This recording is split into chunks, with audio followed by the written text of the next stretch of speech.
Hello, and thank you for joining us for today's webinar, 501, Are You Still Compliant? Today we'll be going to be focusing on the billing and collection policy piece. I'm Nick McLaughlin, a member of the sales and marketing team here at AmeriCollect, and I get to be your administrator for today's webinar. If you have a question for us at some point throughout the webinar, please type it in the question box or feel free to shoot us an email, sales@americollect.com, and we'll get back to you immediately after the webinar is complete. So now to introduce the main attraction, Sean Gretz. I'm confident that Sean knows way more about 501R than the lawmakers who voted on it back in 2010, considering how much time they had to read the 1,100-page law. He's the VP of Sales and Marketing here at AmeriCollect, the ridiculously nice early out and bad debt collection agency, and I'm excited to hear what he has for us today. Sean, take it away. Thanks, Nick. Thank you so much for the introduction. I've never been called the main event before. I feel like the elephants in a circus, or maybe the trapeze artist, or something like that. That's a nice compliment, Nick. Thanks very much on that. Yeah, you got it. Yeah. So I always have to say I'm not a lawyer, but I'm here to help. Who we are the ridiculously nice early out and collection agency. We help provide a better patient experience by treating those patients the way they should be, ridiculously nice. So if you're ever looking, that's all I ask. Those that utilize my resources or watch my webinars or use me to look over their policies, when you're looking, just give us a shot. That's all I ask. So thank you for joining us today. Here's what we're going to be going over. A little bit of background on 501R. We're going to talk a little bit about Schedule H and what happens in an audit. If you are audited by IRS, and oh, by the way, you will be audited by the IRS because every 3 years, the IRS has to audit you for 501R. We're going to discuss some improvements and processes and procedures. I'm going to talk about the 501R6. That's what today really concentrates on, is those ECAs, those reasonable efforts, the application period, and really what a billing and collection policy should look like.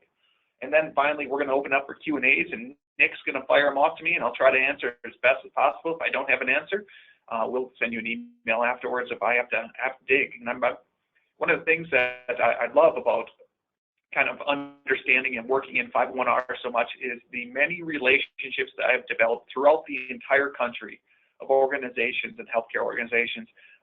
And I've probably reviewed, it has to be over 100 policies by now. And so there's many individuals I can reach out to if you need help or just a weird off-the-wall question. And send them my way. I'll figure it out or try to help you figure it out as well. So let's dive in. A little background for anybody that's new to 501R. Back in 2005, 2006, a senator really started digging into the community benefits of their hospital.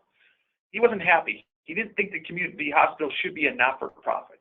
He said they're not providing enough community benefits. Well, that's what happened in 2005, 2006. So part of the Affordable Care Act, the IRS decided, well, we need to start doing some things to monitor that community benefit. The first thing they did is they released what's called a Schedule H on your 990. It's a form where you have to complete that says, what is my community benefits for being a not-for-profit? Well, in 2010, they again said, well, that's not enough. The IRS created what's called a part of the Affordable Care Act that created the 501R regulations. That's 501R 4, 5, and 6. Now, when they created this regulation, it took them a long time to release it. They finally released it in 2016, but they did ask you to have a good faith interpretation of the previously released non-final regulation or non-final regulation itself. So that's a little bit of background on 501R. I'm going to use a lot of acronyms because, well, we're in healthcare. Let's use acronyms. So there's FAP, which stands for Financial Assistance Policy. There's AGB, which stands for Amounts Generally Billed. And there's ECA, Extraordinary Collection Actions. And that's what I'm going to cover mostly today is those ECAs, the last one. But really, you got to understand the acronyms in order to understand 501R altogether. 4 really deals with the Financial Assistance Policy. 5 stands for the Amounts Generally Billed, and 501R6 is the ECA. So not only do you have a number that corresponds to the acronym, and yeah, you just make it confusing is really what it comes down to. Hey, thanks out there. Here we go. As I said, the IRS is auditing. In 2017, they did 1,200 audits. 166 of those audits were referred for exams. What that means is they will send you a document. It is an all-encompassing document asking you many, many things on 501R, 166 hospitals. And I've worked with a few hospitals that went through that exam. So I'm here to help you if you're in that or you're in the exam stage this year. Last year, it was about August when those exams were due. So if you haven't heard anything yet this year, celebrate. If you didn't hear anything last year, celebrate. But know that next year you might be audited, and you might be one of those exams. And only one of the hospitals lost their tax exempt status, and there was a reason behind that one as well. So don't fret, is what I'll say. So how are the IRS really, doing the audit? So a couple different things I would suggest. Number one is they're looking at data metrics, is what I've heard of how they got to the point of auditing individual hospitals or doing that exam. So one of the things I always recommend is make sure you're watching that ratio of bad debt to financial assistance. That's the easiest number to audit. What percentage of my accounts go to bad debt to financial assistance of those that are uncompensated care is the language I want to use. That's the formula, right? Uncompensated care equals bad debt and financial assistance. What percentage goes to each of those? Watch that number. Make sure you're monitoring it. Because what I've seen in many facilities, and I'm sure you've seen it as well, is that once the Affordable Care Act came into place, many more patients were put on the insurance rolls. And those patients in the past were the patients that were probably filling out your financial assistance applications. No more are they there. They're on the insurance rolls, and you're no longer getting that community benefit as financial assistance. So watch this number. What happens if you have a violation? Well, there's a couple different things. One is the IRS said if it's a minimal thing, a minor thing is what I should say. If it's a minor thing, you're allowed to fix it. That's the best thing about this. You can fix that minor error. Maybe you never signed a contract with your collection agency disclosing what extraordinary collection actions will occur. Or you never signed a contract with your collection agency saying what should they do if a person says they need a financial assistance application. You need to do that too. But the other part, you could have a $50,000 excess tax added to you, and in the case of that one hospital, they lost their not-for-profit status. And how much is that not-for-profit status worth to you? Well, just think about that, right? Think about all the things you do from a foundational standpoint to the taxes you don't have to pay because you're not-for-profit. So if you are audited, and I went through this our last webinar on this as well. So our last webinar was 501R 4 and 5 combined together. It's available on our website. If you need to know, just ask Nick, and Nick can give you where that location is, a recorded webinar on our website.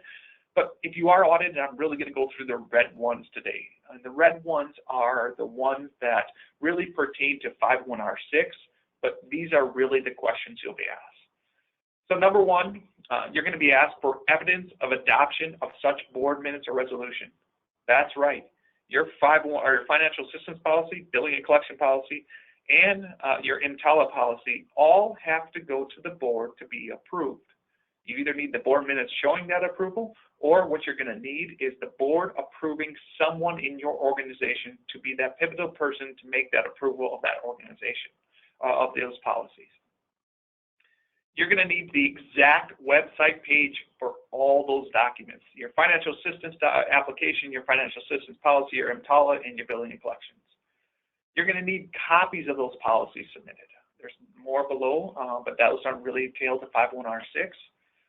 You're going to need a copy of a billing statement that you sent to your patients with that conspicuous written notice on it. You're going to have to show them where you have a conspicuous written notice. If you're not familiar with some of these terms, I'm glad you're here because you get to learn what a conspicuous written notice is later on in this webinar. You're going to need that list of extraordinary collection actions and those that are performed. You're going to have show 3 examples of your extraordinary collection actions along with the timeline it followed in order to list those, or to do those extraordinary collection actions. You're going to have to send a sample of the final notice for 3 examples of that. You're going to have to do some examples on any legal or judicial action that you did take and how you went about taking it. You need to have that copy of that contract submitted for this audit. And finally, you need to have any complaints from patients in regards to 501R. And here's the best thing. Nowhere in the regulation did it tell you to do this, to track patient complaints. It did not tell you that anywhere. They just threw that in for an auditing thing because, why not? Just ask for it. Maybe they have it, maybe they don't. So if you're not tracking patient complaints, you better start.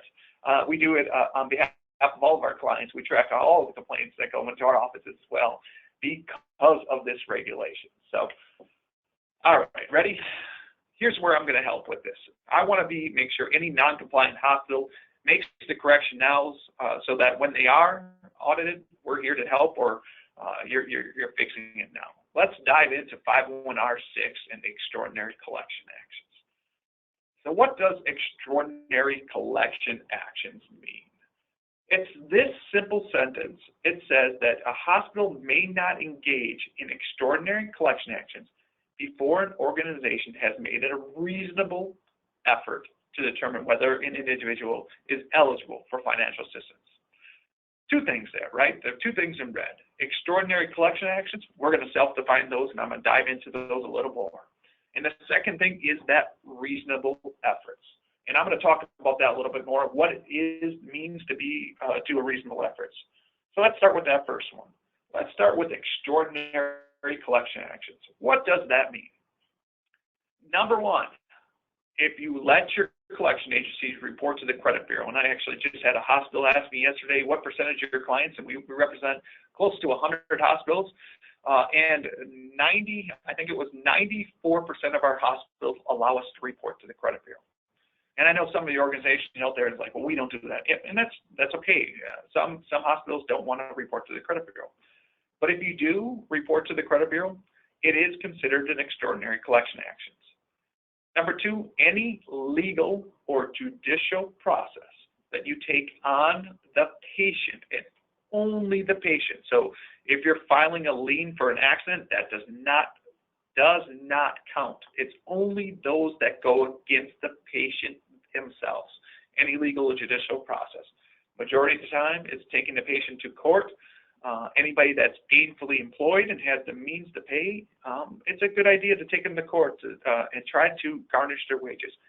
That is, if you're in a state that allows it. I know there's some states that don't allow it as well. So take them to court and garnish their wages because they have the means to pay. Number three, it's selling debt. And, I know very few hospitals that do sell their debt, but if you do sell your debt, it is considered extraordinary collection actions. Number four, and this is the one that trips people up a lot, upfront collections for previous provided care. Now, I know many facilities out there are doing upfront collections. The key on this one, and I'm going to talk about this a little bit more later on too to define this, the key on this one is for previously provided care. So let's say Johnny comes into the registration desk. Johnny comes in and, I see Johnny has a balance of $168 that he hasn't paid from the previous month that he came in to have a physical. Hey, Johnny, I see that you have a $160 balance. How will you be taking care of that today? Uh-oh. That's an extraordinary collection action.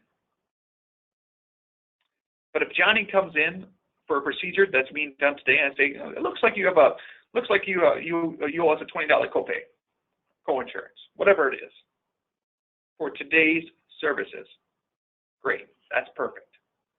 If it's for previously provided care and asking for that balance, that's when you get into trouble.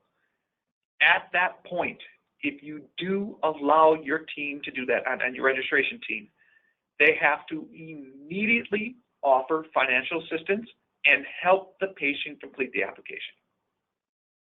So it doesn't mean you can't do it. It takes a lot more training to do it, is how I would say. So what is not an extraordinary collection action? Because this is just as important. You have to know what is not. Number one, listing with a collection agency. You can list the account at any time frame with a collection agency, and it's not considered an extraordinary collection action. You can outsource your accounts, and like we do early out for self-pay accounts, and it's not considered an extraordinary collection action. Number 2, calling the patient, not an extraordinary collection actions. Number 3, writing the account off the bad debt, not an extraordinary collection actions. Number 4, sending any sort of statement you want to that patient, not considered an extraordinary collection actions. And number 5, this is the one that ties back to number 4, what is upfront collections for current care. Hey, Johnny, do you have that $20 copay? That's not extraordinary collection action. All right, that's extraordinary collection action. So now let's dive into what is the required reasonable efforts, the ones that you're required to do before doing any extraordinary collection actions. Number 1 thing is you have to send at least 3 bills or statements. And this is from the regulation. IRS pointed to HFMA on this one. And they said that HFMA did a really good job of defining what you should do before accounts receives an extraordinary collection actions. And they said 3 bills. So at least 3 bills have to go to patients before receiving any extraordinary collection actions. The great news is there's a lot of things, a lot of flexibility in this. They did not say at all of those bills who has to send them. Your collection agency could actually send these on your behalf if you really wanted to. They did not tell you when the time frame to send these as well, but they kind of gave you a guideline for this. But the good news is you just have to send 3 bills or statements. So what has to be on those statements? Remember before I said the IRS are auditing for this, they want to see 3 statements in order to see what's happening. Well, they're asking for what's called the conspicuous written notice. And what a conspicuous written notice is, it says this: financial assistance is available to those who qualify. Please call with your phone number for someone to help them with financial assistance, or learn more at the direct website address. That statement has to be on every single one of your 3 bills that go out the door. Not only there, but also your final notice as well. And we'll touch on that a little bit more later on. Check to see if your 3 bills have some sort of statement that talks about financial assistance, where a phone number and the direct website. You have to have those 2 things, the phone number and direct website address on those statements. You know, one of the things I constantly recommend to anybody that's going through 501(r)(6) is have the consideration of what mail returns means. And this should be not only here, but also in your policy, and I'll cover that later on. But in the regulation, or the question and answer period of the regulation, they provided this little statement. How a statement is considered to be delivered or provided is what they call a term provided. So they created this term that says it is considered to be provided the date it was mailed, emailed, or hand delivered. For mail returns, you just have to attempt to mail them. It doesn't mean that the patient has to actually receive those 3 statements. Attempt to mail them. So mail, email, or hand delivered. So let's talk about what you should really have on your billing and collection policy. Something I always recommend, especially to those organizations that are dealing with a lot of mail returns. It's the items in red below. It is the patient's obligation to provide a correct mailing address at the time of service or upon moving. And if an account does not have a valid address, the determination for reasonable effort will have been made. The idea is to cover yourself in case you get a mail return. That way you said, well, I don't have a correct mailing address. A reasonable effort has been made on this account. So make sure you add that simple statement in red into your billing and collection policy. All right, reasonable effort number 2. The final regulation requires that a plain language summary be mailed in only 1 post-discharge communication. I know there's some organization out there that are mailing it with every single one, and maybe it's the backer of your statement. Understand that. That's great. You're protecting yourself over and above. Fantastic. But it only has to be mailed in 1 post-discharge communication. And here's the best part. It's only to the subset of patients with whom the hospital facility actually intends to engage in extraordinary collection actions. If you do not do any extraordinary collection actions, you do not have to mail this plain language summary. That's the key on this. I have some hospital clients out on the East Coast that do, the regulation in their state basically prevents them from doing extraordinary collection actions. They don't have to mail the plain language summary. Now, is it good practice? I would say yes. But consider that and the cost to go along with mailing a plain language summary and the value that you get for mailing that plain language summary. Number two, what is required on that plain language summary? Well, here are the four things that you really need to have on that plain language summary. It's a statement that says financial assistance is available to those who qualify, some sort of statement like that. Number two, how to qualify. Are you using the federal poverty guidelines? Is there a sliding scale? Those types of things should be on there. Number three, how to apply. You need to know the direct website address or a physical location in the hospital where someone can provide them assistance. That's right. You do have to have on that plain language summary something about your physical location in your office to have help. Number four, where they can obtain free copies of the policy and application at your facility as well. Those are the things that are required to be on your plain language summary. And I'm going to give you an example of one that I think is done very well, and I believe this. This is a great link from Spectrum Health. They do a pretty good job of really good job, I should say, of going over what a plain language summary and how they document theirs. And I like their example of that. All right, number three, oral communications. A reasonable efforts require you to make an oral communication to notify individuals of extraordinary collection actions at least 30 days before they intend to initiate. This goes to many organizations who currently right now may not be making those outbound phone attempts like we do in early out. So what our early out services does is every single phone attempt, our team says on the call, financial assistance may be there for those who are in need, right? So that conversation happens on every single one of our phone calls. But you are required to make an oral attempt before 30 days, at least 30 days before you intend to initiate ECAs.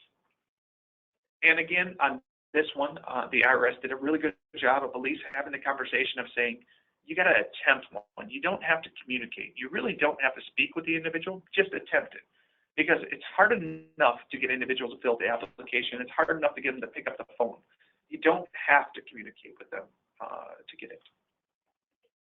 All right. When you do these oral communications, let's talk about some of the things you got to consider, other regulations that go along with this. Some organizations are using what's similar to appointment reminders at your hospital, drop messages. Well, when the TCPA, Telephone Consumer Protection Act, for those that aren't familiar with this regulation, was updated in 2015. They updated to have a clause for healthcare information. And they said, well, if it's for medical treatment information, you can call away. You can call your patients at any given point. It doesn't matter. You can use an automated dialing services to call the patients. If it's not for that, if it's for financial content, you need to have express permission from your patients, which means you should really have it in your when a patient registers, when they sign up for services, you should really have some sort of express permission to make this agentless dial. And to go along with this, you also, if you are to do this, there's 7 things you need to follow if you're using an appointment reminder-like service in order to oral notification of them of the financial assistance. So the 7 things are in here. If you need help with this, again, feel free to reach out to me. I can help you walk through this so you don't get a Telephone Consumer Protection Act violation, and it's $500 per occurrence. So it's not a cheap thing if you're not following, not getting express permission. Here's what we use for our agentless calls. So we have some facility that's paying us to leave these oral communications on their behalf. It says, hi, this is XXX Financial Assistance Counselor, who can be reached at. We offer financial assistance to those who qualify and struggle to pay for their medical bills. Press 1 right now to talk to a financial counselor, or give us a call back. And it allows them to opt out of any further communication by calling a different number. That's our agentless one. And for us, and for our early out team and our RVRs, we're using financial assistance available to those who qualify. on every single call. This is put on those. Either our patient customer service team is saying this, or our RPR is playing it for the patient itself. All right, that's enough with oral communication. Let's dive into what the reasonable effort number 4, which is your final notice. You are required to send a final notice to all patients that you intend to do ECAs on. And the intended ECAs are the only ones that have to be listed on that final notice. So my suggestion is you look back again at your final notices. Are you putting on there that, let's say you're doing credit bureau reporting. Does that final notice specifically spell out that you're doing credit bureau reporting? 2, does it mention that financial assistance is available to those who qualify? Again, that's a conspicuous written notice. And 3, does it give them a 30-day deadline? You're required to give a 30-day deadline. I've seen many final notices where they try 14 days, 21 days. It's required to be 30 days. Take a look again to make sure that your final notice has a deadline date on it, and let them know what that deadline date is. So here's an example of a credit bureau report that our final notice that we use talking about credit bureau reporting and legal or judicial action.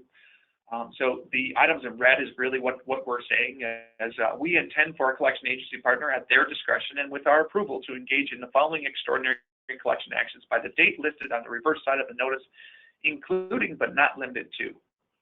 This is where, as an organization, AmeriCollect, in order to provide a better patient experience, we have grouped together multiple episodes of care or dates of services that are within a certain time frame, so that the patient knows when we will be placing it on their credit file, or when we can do legal or judicial action.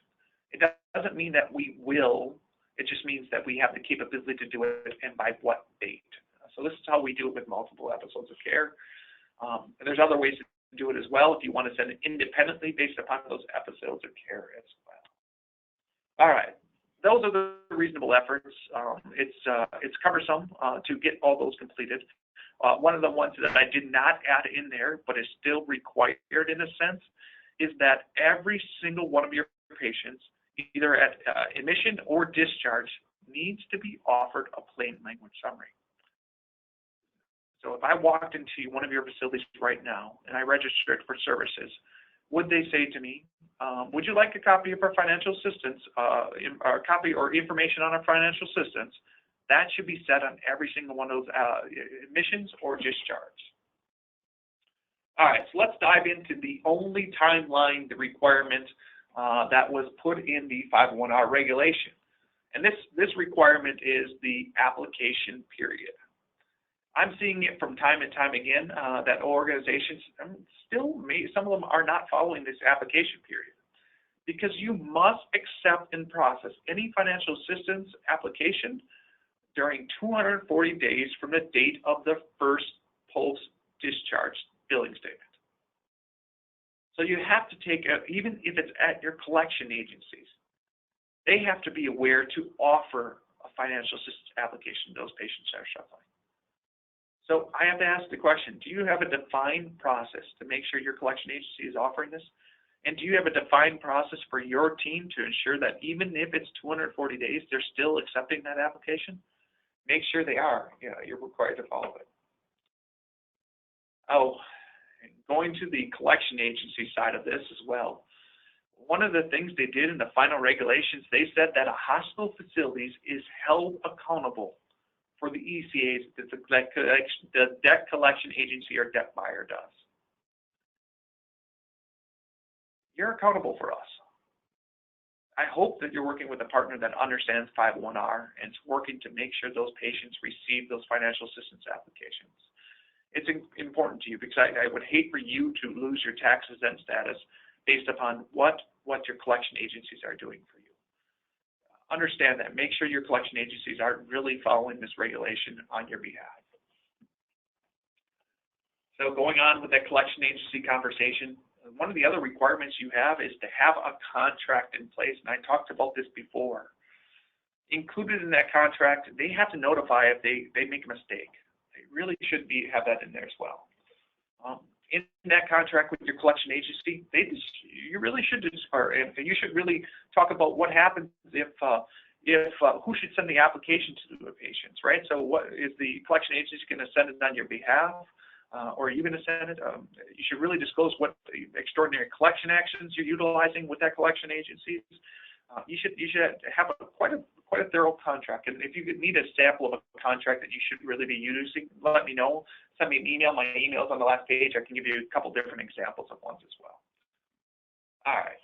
So our final topic of the day is your billing and collection policy. What's required to be in that billing and collection policy?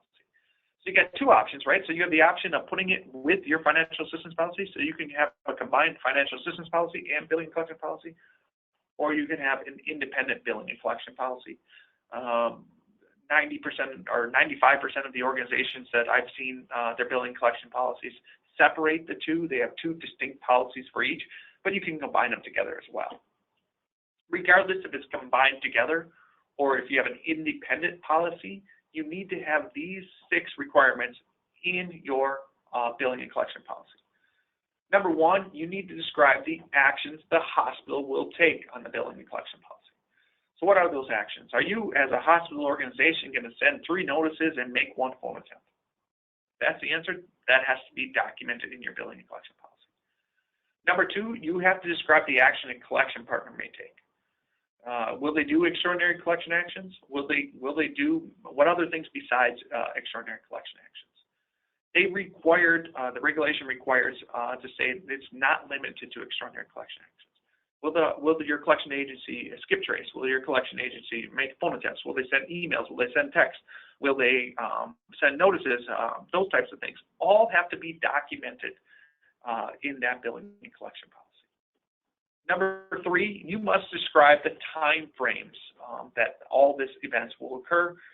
So is the description of timeline, will it be, and for the reasonable efforts, it's pretty self-explanatory. If you're sending 3 bills, it's day 1, day 30, day 60, day 90. If it's final notices, maybe that's when you send the day 90 attempt that you'll be sending out the door. If it's an oral attempt, when will you make that oral attempt? Will that be at day 60, day 90? Those timelines need to be in there as well. And this is where the reasonable efforts come in. Number 4 is really talking about those reasonable efforts. What are those reasonable efforts, and where should they be documented they should be documented in your billing collection policy. Number 5, you gotta document who maintains authority over that billing and collection policy. And number 6, how individuals can obtain a free copy. Number 6 is common across all 501R. You have to have some sort of documentation saying, hey, if someone wants to get a copy of this, how will they get a copy of this? But I have great news for you. Because one of the things that we did when we read through our 501R and the IRS regulations is we wrote a billing and collection policy. So I have one available for you on my website. If it helps you, it gives you a starting point.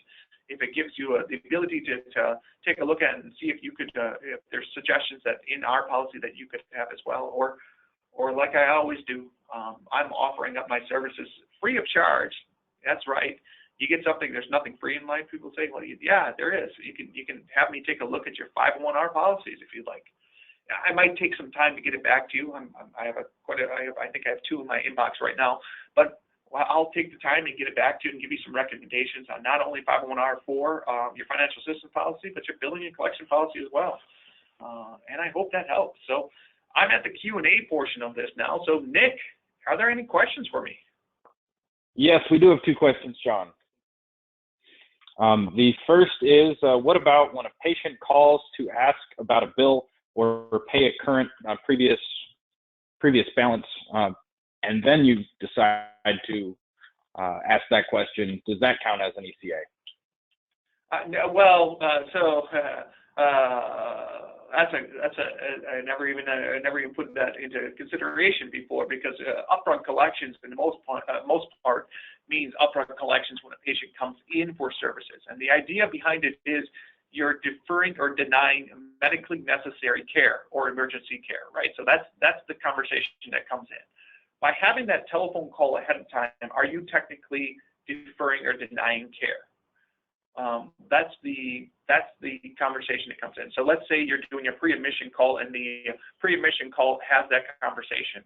As long as you say to that patient, I am not deferring or denying care, but I see you have a balance of $196. How would you like to take care of that today?